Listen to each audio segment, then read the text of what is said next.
맥주는 이 보리 농사를 짓고 첫 이삭을 하나님 앞에 드리는 거죠. 그런데 우리가 뭐 농사를 지금 짓는 것은 아니지만 지난 1월부터 6월까지 돌아보면 참 우리가 누렸던 것들이 은혜 아닌 것이 없고, 또 우리가 지나봤던 시간들이, 걸어왔던 순간들이 참 모두가 은혜였음을 고백할 수 있는 여러분 되시기를 바랍니다. 저도 참 이렇게 목회를 하면서 참 은혜를 참 많이 받고 살아갑니다. 근데 제가 참 잊지 못하는 그런 은혜가 있습니다. 그게 뭐냐면, 제가 처음 이게 개척을 할 때 돈이 없어서, 제가 여기 개척을 할 때에 돈이 없어서, 그래서 제가 아는 분을 찾아갔습니다. 프로 골프 치는 분이었는데 그분을 찾아가서 제 사정 이야기를 했더니 이분이 땅을 살 수 있는 3분의 1 이 돈을 그냥 빌려주었어요. 돈이 한 1억 5천 정도 들어가는데, 땅 사는데 돈이 들어가는 돈은 한 1억 5천, 땅을 150평 사는데. 그리고 또 아는 제가 의사분이 계셨습니다. 그 의사분을 또 찾아갔더니 제가 사정 이야기를 하니까 이분이 또 돈 3분의 1을 또 대주시는 거예요. 그리고 나머지 3분의 1은 제가 이제 부담을 하고, 그렇게 해서 교회 개척이, 땅을 사는 바람에 개척이 시작이 되었습니다. 그래서 그분들에게 원금 다 돌려드렸어요. 그런데 이자는 한 푼도 못 드렸어요. 그런데 지금도요, 늘 그분들하고 감사하다고 추석 때, 설날 되면 꼭 제가 선물을 보내고 그럽니다. 보내지 말라 그래도 꼭 보냅니다. 왜냐하면 그 은혜가 너무 고맙고 감사합니다.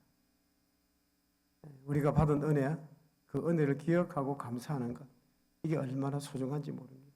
받은 그 은혜를 우리가 같이 이렇게 나눌 때에 더 큰 하나님의 기적이 나타나는 줄로 믿습니다. 가이드 포스터지에 실린 이야기입니다. 미국 캘리포니아에서 선물 가게를 운영하는 다나 베스트슨이라는 주부가 기고한 자기 경험담입니다. 제목이 뭐냐면 형제의 선물입니다. 제목이 형제의 선물입니다. 그녀에게는 전 남편에게서 얻은 제이슨이라고 하는 21살 된 아들이 하나 있고, 또 재혼해서 얻은 럭키라고 하는 12살 된 딸이 있습니다. 그리고 4살 된 딸이 또 있습니다. 그런데 이 4살 된 딸이요, 아주 심각한 질병에 걸렸습니다. 간에 악성 바이러스가 침투해서 이 간이 제 기능을 발휘하지를 못하는 겁니다. 이 12시간 안에 간 이식을 받지 못하면 죽을 수밖에 없는 절박한 그런 시간이 왔습니다. 그래서 의사가 이야기를 합니다. 시간이 없습니다. 빨리 간을 이렇게 기증할 수 있는 사람을 구하십시오. 여러분, 신장이 아니라 간입니다. 신장은 우리 몸에 2개 있기 때문에 마음만 먹으면 하나 떼주고 또 1개 가지고 또 살아갈 수가 있습니다. 근데 간은 1개밖에 없습니다. 그러면 이 간은요, 자기가 가지고 있는 그 조그만 그 간의 반을 잘라서 이식을 해줘야 됩니다. 간은 이게 잘라내면 이렇게 또 자란대요. 그래서 반을 잘라서 이렇게 이식을 해 주어야 되는 것입니다. 자, 그런데 그것도요, 참 위험한 수술입니다. 그런데 그것도 12시간 안에 이 간을 기증해 줄 수 있는 사람을 찾아야만 되는 것입니다. 모두가 염려하고 걱정합니다. 사정이 워낙 급박한지라. 그런데 제이슨이라고 하는 큰 아들이, 엄마는 같지만 아버지가 다른 제이슨이라고 하는 이 아들이, 제가 기증을 하겠습니다, 제가 간을 나누어 주겠습니다 하고 나서는 겁니다. 환자인 이 4살짜리 꼬마하고는 서로 이부 남매 간입니다. 어머니는 같지만 아버지는 다릅니다. 이게 체질적으로 맞을는지 어떨는지 이것도 아무도 알 수가 없습니다. 그런데 검사를 해보니까 이 맞을 것 같다고 합니다. 맞기를 바라는 불안한 마음으로 수술을 받게 됩니다. 제이슨과 4살 된 딸이 같이 수술실에 들어갑니다.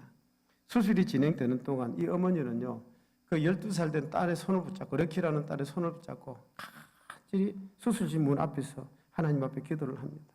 이게 수술이 잘못되면 제이슨도 4살 된 딸도 다 잃어버릴 수도 있습니다. 그러니까 마음이 얼마나 초조하고 불안했겠습니까? 걱정과 근심이 한이 없었습니다. 그러면서도 한편으로 너무너무 감사한 거예요. 왜냐하면 아들 제이슨은 친동생도 아닌 이브 누이한테 생명같이 소중한 간을 나눠주겠다는 겁니다. 그걸 생각해 보니까 그 자원 하나 마음이 너무나도 고맙고 감사한 거예요. 참 이렇게 강팍한 세상에 그래도 사랑스러운 내 아들이 여기 있구나. 하도 고마워서 감사 기도를 그렇게 드린 것입니다. 수술 자체를 생각하면 걱정이지만 수술이 잘 될까? 수술 잘못되면 두 아들과 딸이 죽을 수도 있는데 그런 걱정도 있지만 그런데 그럴지라도 자기의 간을 떼어줄 수 있는 이런 사랑스러운 아들이 여기 있구나. 이런 거룩한 사랑이 있구나. 우리 가정에 이런 아들이 있구나. 이 생각을 하니까 그 사랑이 너무너무 귀한 것입니다. 자, 이런 초조한 가운데 수술이 드디어 끝났습니다. 수술은 성공적으로 끝이 났고 두 남매는 무사했다고 합니다. 이것이 바로 형제의 선물입니다. 형제가 준 가장 귀중한 선물. 그래서 어머니는 깊이 하나님께 감사를 드렸다는 것입니다. 여러분, 언제나 이 감사와 염려는요, 이게 엇갈리는 것입니다. 감사와 염려는 항상 엇갈립니다. 한쪽으로는 걱정이 되지만 또 한쪽으로는 다시 생각하면 감사를 한 것입니다.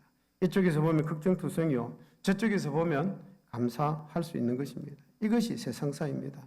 아주 좋은 여건에서도 원망과 불평으로 살아가는 사람이 있는가 하면 정말 좋지 않는 정말 처참한 그런 환경 가운데서도 오히려 남보기에 처참할 정도의 생을 살아가면서도 생각이 달라서 감사하고 살아가는 그런 사람도 있는 것입니다. 그래서 우리 영어에 보면요, 싱크와 생크라고 하는 단어가 그 어원이 같습니다. 생각한다, 감사한다, 이 단어의 어원이 같다는 것입니다. 뿌리가 같다는 것입니다. 그렇습니다. 우리가 무엇을 생각하느냐? 이게 바로 문제라는 거죠. 무엇부터 생각하느냐? 무엇을 먼저 생각하느냐? 그리고 어느 각도에서 생각하느냐? 이게 여기에 따라서 달라지는 것입니다. 여러분, 환경이 달라져야 감사할 수 있을까요? 세상이 바뀌어야 감사할 수 있을까요? 아닙니다. 감사하는 그 마음, 감사하는 덕을 가진 사람만이 감사할 수 있는 것입니다. 믿음이 있는 사람, 겸손한 사람, 사랑의 시각으로 세상을 보면 어떤 시각에서도 감사를 드릴 수가 있는 것입니다. 여러분들이 잘 아는 토마스 에디슨이 있습니다. 토마스 에디슨이 한 번은 긴 여행을 하게 되었습니다. 원래 발명을 자꾸만 하던 사람이라서 여행을 하면서도 기차관에다가 한쪽 구석에다가 실험실을 만들어 놓고 거기서 연구를 하고 있었습니다. 그런데 이 기차가 가다가 어떤 지역에 가서 휙 돌면서 탁탁탁거리니까 그 실험실에 있던 시약이 하나 떨어져 가지고 여기서 이게 화학작용을 일으키면서 연구실에 불이 났습니다. 그 조그만 연구실에 불이 나니까 에디슨이 이걸 감당을 못하는 거죠. 열차간의 차장이 급히 달려오더니 그 에디슨을 달려가는 열차 밖으로 던져버린 거예요. 정말 그 위험할 때 차장이 달려와서 에디슨을 차창 밖으로 던져버렸습니다. 그래서 목숨은 건졌는데 그 일로 인해서 기가 멀어버렸습니다. 아무것도 들을 수가 없는 거죠. 그런 한평생 많은 연구를 하고 발명을 했습니다마는 그는 평생을 들을 수가 없었습니다. 그래서 어떤 사람들이 에디슨에게 물어봅니다. 어떻게 그렇게 많은 연구를 할 수 있었습니까? 그러면 나는 귀가 먼 것을 감사합니다. 아무리 시끄러워도 나는 들을 수가 없기 때문에 발명하는 일에만 집중할 수가 있었습니다. 그래서 감사한다고 에디슨은 대답을 했습니다. 여러분 보십시오. 얼마든지 귀가 멀기 때문에 원망하고 불평할 수 있습니다. 그런데 오히려 에디슨은요, 귀가 멀기 때문에 정말 감사를 할 수 있었다. 내가 더 연구할 수 있었다. 그래서 감사하다고 말을 하는 것입니다. 무엇을 생각하느냐에 따라서 감사가 되고 원망이 되는 것입니다. 환경이 바뀌고 여건이 바뀌고 세상이 달라지기를 한평생을 기다려도 여러분 그 사람 입에서 감사는 나오지 않습니다. 여러분 복이 뭔지 아십니까? 복이 뭔지 아십니까? 종이 울려서 소리가 나듯이 감사한 마음이 우러나야 이게 복이라는 것입니다. 감사한 마음, 이것이 바로 복입니다. 잘 산다고 복이 아니고 가졌다고 복이 아니고 출세했다고 복이 아니고 감사한 마음이 있을 때 그게 진정 복이 되는 것입니다. 오늘 본문에 나타난 이야기를 잘 보면요, 다니엘의 감사 기도가 있습니다.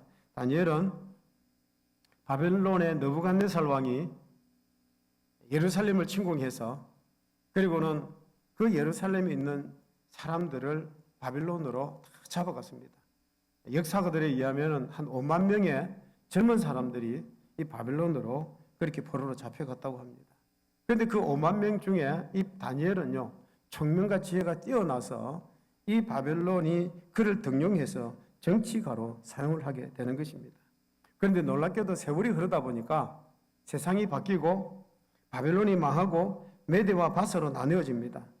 자, 오늘 본문에 보면 메대의 왕 다리오 왕이 다니엘을 또 정치인으로 기용을 해서 사용하게 되는 것입니다.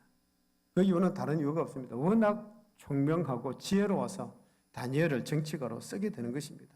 모처럼 다니엘의 큰 영광을 누리게 됩니다. 이 다니엘은 120명의 방백들을 건드립니다. 다시 말하면 오늘날 무슨 울산시장, 경상북도 도지사 이런 식으로 120명의 방백들을 두고 그 방백들 위에 세 사람의 이 총독을 두게 되는 것입니다. 자, 그런데 이 다니엘이 세 명의 총독 중에서도 최고의 총독으로 쓰임을 받게 되는 것입니다. 자, 그런데 문제는요, 다니엘이 그렇게 높아지니까 다른 사람들이 시기를 합니다. 우리 다니엘서 6장 3절을 같이 한번 읽어보십시다. 다니엘서 6장 3절입니다. 다니엘은 마음이 민첩하여 총리들과 고관들 위에 뛰어남으로 왕이 그를 세워 전국을 다스리게 하고자 한지라. 다니엘은 마음이 민첩해서 총리들과 고관들 위에 뛰어남으로 왕이 그를 총리들 위에 최고의 지도자로 쓰게 됩니다.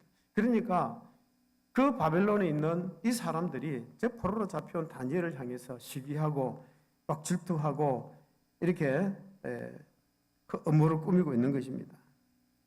가만히 두지 않는 거죠. 그런데 우리 오늘 본문에 보듯이 다니엘은요, 허물이 하나도 없습니다. 뭔가 이 흠잡을 게 하나도 없는 겁니다. 우리 다니엘서 6장 4절 같이 읽어보십시다. 6장 4절입니다. 이에 총리들과 고관들이 국사에 대하여 다니엘을 고발할 근거를 찾고자 하였으나 아무 근거 아무 허물도 찾지 못하였으니 이는 그가 충성되어 아무 그릇됨도 없고 아무 허물도 없음이었더라. 워낙 허물이 없고 충성된 사람이었기 때문에 다른 일로서 이 다니엘을 고소할 근거가 아무것도 없는 거예요. 그래서 그들이 생각한 게 뭐냐? 그러면 신앙의 문제로 다니엘을 잡아들이자. 그래서 30일 동안 누구든지 왕 외에 어느 신에게나 어느 사람에게나 무엇을 구하는 자가 있으면 그는 다리오 왕을 배신한 것이기 때문에 사자굴에 집어넣자. 사자굴에 잡아넣자. 이런 조서를 만들었습니다. 그리고 다리오 왕이 거기에 도장을 꽝 찍었습니다. 다시 말하면 이제 결제 도장을 찍었다는 말입니다. 자, 그런데 다니엘은요, 이런 조서에 도장이 찍힌 줄을 알고도 여전히 하나님 앞에 집에 돌아가서 감사 기도를 드렸다는 것입니다. 아주 깊은 의미가 있는 중요한 내용입니다. 여러분 보십시오. 다니엘은요, 하나님의 뜻을 따라 살았고 진실되게 살았고 정직하게 살았습니다. 자, 그런데 왜 사자굴에 들어가야 됩니까? 다니엘은 지금까지 진실되게 살았고 정직하게 살았고 정말 성실하게 하나님의 뜻을 따라 살았습니다. 왜 그런데 다니엘이 사자굴에 들어가야 됩니까? 충분히 원망이 놓을만 합니다. 하나님, 내가 왜 사자굴 속에 들어가야 됩니까? 내가 하나님 잘못 살았습니까? 내가 하나님의 영광을 위해서 못한 게 뭐가 있습니까? 내가 왜 이렇게 사자굴 속에 죽어야 됩니까? 하고 원망할 만합니다. 그러나 이런 율법적 비판을 극복합니다. 상관없습니다. 하나님, 내가 지금까지 산 것도 하나님의 은혜였습니다. 만족합니다. 이렇게 받아들이는 것입니다. 다니엘서 6장 10절 상반절 같이 한번 읽어보십시다. 6장 10절 상반절입니다. 같이 읽습니다. 다니엘이 이 조서에 왕의 도장이 찍힌 것을 알고도, 도장이 찍힌 것을 알고도, 이 말은 무슨 뜻이냐면 하나님, 내가 이대로 죽어도 좋습니다. 이대로 죽어도 좋습니다. 그대로 사자굴에 끌려가서 죽을 수밖에 없는 그 운명을 다 알고도 하나님 앞에 감사 기도를 드렸다는 것입니다. 폴 틸리라고 하는 신학자의 저서 중에 존재의 용기라는 책이 있습니다. 존재의 용기. 자, 여러분, 이 존재의 용기라는 책에 보면 신학이란 용기다, 그럼에도 불구하고 용기다 라고 말을 합니다. 신앙은요, 용기입니다. 우리의 믿음은 용기입니다.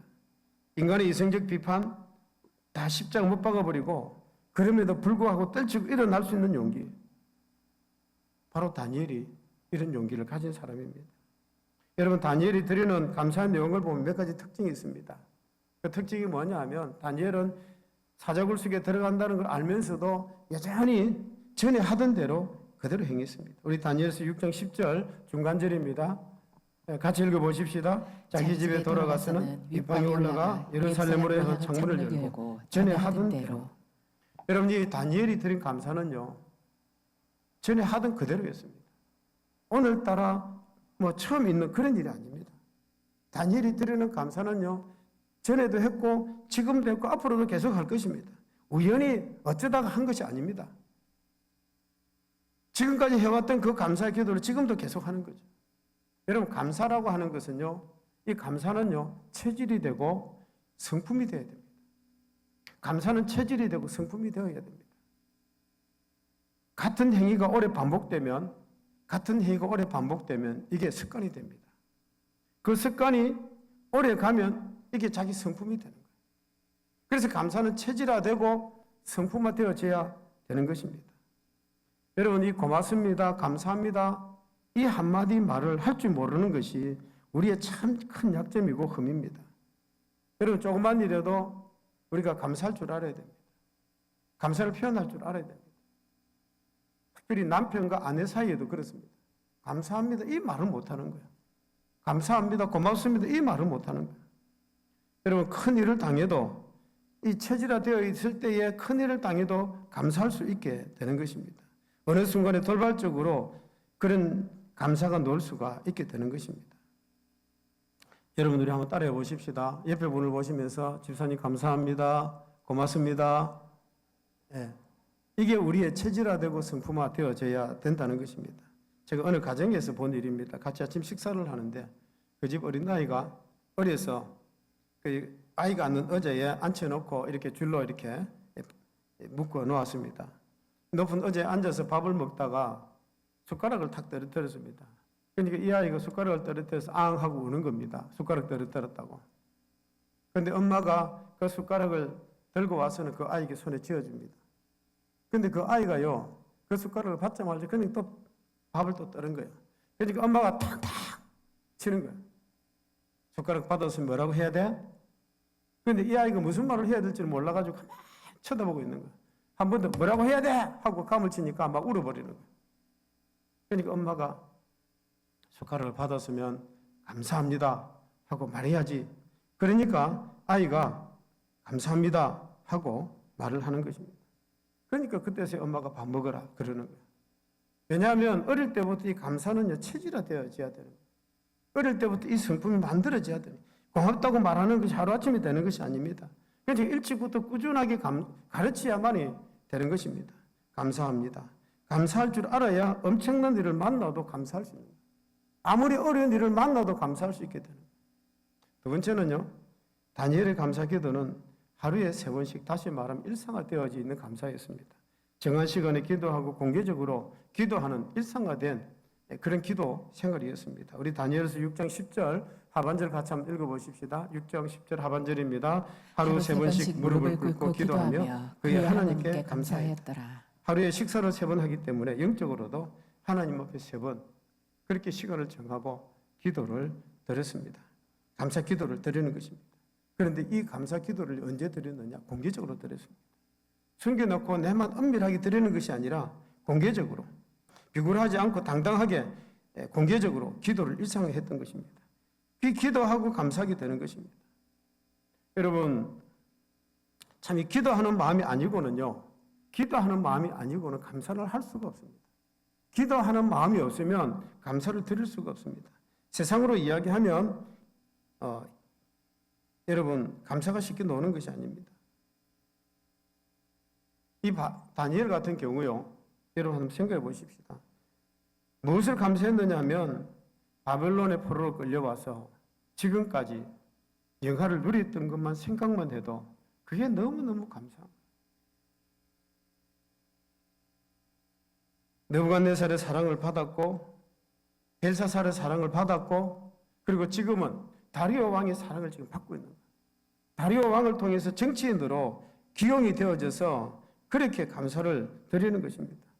그뿐만이 아닙니다. 그는 이방 문화 속에 살고 있지만 신앙적으로 살았고 남의 땅, 남의 문화 속에 살지만 음식을 가리고 우상 숭배 안 하고 죄와 타협하지 않고 정의롭게 거룩하게 서민 의식을 버리지 않고 살아왔던 것입니다. 그런데 이제는요, 죽게 된 것입니다. 이제는 죽게 된 것입니다. 그러나 만족한 것입니다. 감사란 만족함이 있는 것입니다. 하나님 이대로 죽어도 좋습니다. 하나님 이것이 감사합니다.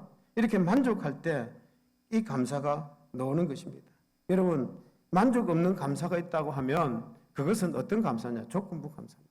이렇게 해주면 내가 감사하겠습니다. 이런 조건이 내가 되면 감사하겠습니다. 여러분, 이것은 감사가 아니에요. 그건 감사가 아닙니다. 물건을 사가지고 나갈 때에 백화점에서 사람들이 그렇게 말을 합니다. 감사합니다. 그리고 반드시 뒤에 또 오세요. 왜냐하면 이 조건부입니다. 조건부입니다. 또 사러 오십시오. 여러분, 우리는 하나님 앞에서 감사를 하든 헌금을 하든 봉사를 하든 거기에는 절대로 어떤 조건이 붙으면 안 되는 거예요. 내가 하나님 앞에서 하는 봉사는요, 어떤 조건이 붙으면 안 됩니다. 무조건적입니다. 죽음 앞에 이르러 다니엘은 이제 복 받을 것도 없고 상 받을 것도 없습니다. 이대로 죽을 것이기 때문에 이제는 죽을 각오를 하고 죽게 되는 시점에서 만족하고 감사를 드리는 것입니다. 거룩한 백성으로 선하고 어렵고 이렇게 살고 이렇게 깨끗하게 죽어갑니다. 하나님 감사합니다. 여러분, 이 감사는요, 절대적인 감사였습니다. 하나님 앞에 절대적인 감사였습니다. 생명을 하나님께 위탁하면서 지금 주님 이제는 갑니다. 감사합니다. 하는 정말로적인 감사인 것입니다. 여러분, 우리에게도 이런 감사가 있어야만 되는 것입니다. 우선 이야기가 있습니다. 어느 곳에 착한 이발사가 하나 있었습니다. 한 신부가 이발사에게 가서 이렇게 이제 이발을 했습니다. 장성껏 이발을 잘 해드린 이발사가 이 신부님이 이제 돈을 드리려고 하니까 신부님, 저 하나님께 봉사했다고 생각하겠습니다. 이발료 내지 마시고 그냥 가십시오. 저도 하나님 일 좀 하고 싶습니다. 그러니까 이 신부가 아이고 고맙습니다. 그러면서 이제 갔어요. 가서 가만히 생각하니까 이 이발사가 너무너무 고맙고 감사한 거예요. 그래서 이제 성당에서 나오는 기도문하고 뭐 책을 이렇게 좀 사가지고 우편으로 보내주었습니다. 이 이발사가 이것을 배달을 받았죠. 자, 그 뒤에 하루는 또 순경이 와서 한 사람이 이발을 하게 되는 것입니다. 이발을 아주 멋지게 잘하고 이제 순경이 또 그 돈을 주려고 하니까 이 이발사가 사양을 합니다. 내지 마십시오. 저도 지역에 봉사를 좀 하고 싶습니다. 그러면서 이 순경이 고맙다 그러면서 갔습니다. 자, 그런데 이 순경이 가서 가만히 생각해 보니까 너무너무 고맙고 감사한 거예요. 그래서 편지에다가 고맙다고 쓰고 도나스를 사가지고 그리고는 그 이발소 앞에다 갖다 놓고 그래 간 것입니다. 그 다음날 한 국회의원이 이발소에 왔습니다. 이발을 다 해준 이발사는요, 그 국회의원을 보고 저도 국가에 대한 봉사라고 생각을 합니다. 이발료 내지 마시고 그냥 가십시오. 그렇게 돌려보냈습니다. 그런데 그 다음날 보니까 국회의원들이 떼거지로 이발소 앞에 줄을 서 있더랍니다. 무슨 말이냐 하면 여러분, 이 해준 것을 당연하게 생각해버린 거죠. 그걸 당연한 것처럼 생각하면 이게 은혜가 안 되는 거죠. 감사가 놓을 수가 없는 거죠. 여러분, 세상에 은혜를 당연히 입을 사람이 어디 있겠습니까? 이런 고마운 은혜를 받을 만한 자격도 되지 않는 참 허물 많고 그런 저희들에게 은혜를 베푼 하나님의 그 은혜를 생각하면 너무너무 감사하지 않습니까? 그런데 어떤 사람은요, 그렇게 생각하는 사람도 있습니다. 나는 당연하지. 내가 이런 혜택을 받는 것이 당연하지. 내가 나를 위해서 일하는 사람이니까 이런 혜택이 있는 것이 당연하다고 그렇게 생각한다면 여러분, 그 사람은 정말 잘못된 인격입니다. 여러분, 우리 정치인들이 그런 사람들이 너무 많은 거예요. 그걸 당연한 것처럼 생각하는 사람들이 너무 많은 거예요. 여러분, 우리가 하나님 앞에서 언제나 깊이 생각해야 될 것입니다. 무시로 나 자신을 돌아보고 의의 세계, 믿음의 세계를 생각하면서 받은 은혜를 생각하면서 또 받게 될 은혜를 생각하면서 그런 기도한 자세로 우리가 살아갈 수 있기를 주의 이름으로 축복합니다.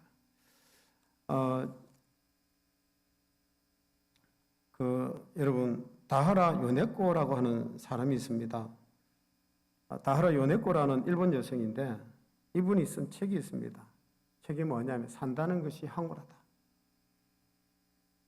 산다는 것이 황홀하다. 이런 책을 썼습니다. 그런데 이 다하라 요네코는요, 고등학교 시절에 어머니가 병으로 돌아가십니다.